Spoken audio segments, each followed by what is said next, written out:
మంత్రి ఆనం రామనారాయణ రెడ్డి పర్యటించారు. ఈ సందర్భంగా పలు అభివృద్ధి కార్యక్రమాలకు శ్రీకారం చుట్టారు. ముందుగా సంఘం పోలీస్ స్టేషన్లో పోలీసులు నిర్వహించిన రక్తదాన శిబిరంలో పాల్గొని పోలీసులు చేస్తున్న సేవ గురించి మాట్లాడారు. ఆ తర్వాత ఏఎస్పేట మండలంలో ఆలయ శంకుస్థాపన, సీసీ రోడ్ల ప్రారంభోత్సవంలో పాల్గొన్నారు. గత ప్రభుత్వం ప్రజల్ని మోసం చేస్తే ఆ పాపాల్ని ప్రస్తుతం తాము మోస్తున్నామని, గత 10 ఏళ్లుగా ఆత్మకూరు నియోజకవర్గం అభివృద్ధికి నోచుకోలేదని విమర్శించారు.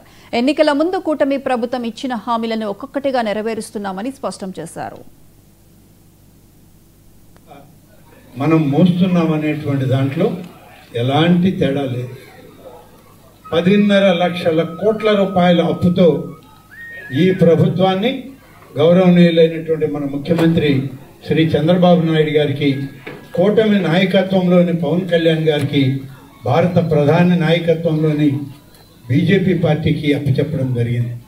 కానీ ఇచ్చిన మాటలను నెరవేర్చుకోవాలి, చెప్పిన వాగ్దానాలను నిలబెట్టాలి.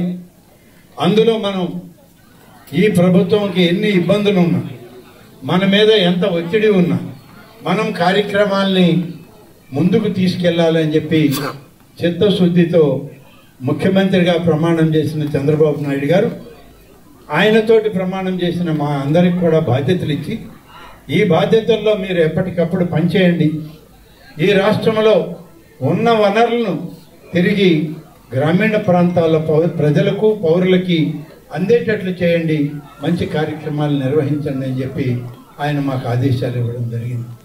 చెప్పినటువంటి ఆదేశాలను నిర్వహిస్తూ అనేక ప్రాంతాల్లో అభివృద్ధిని చేస్తూ ఇవాళ మన కావలి అడవలికి కూడా రావడం జరిగింది.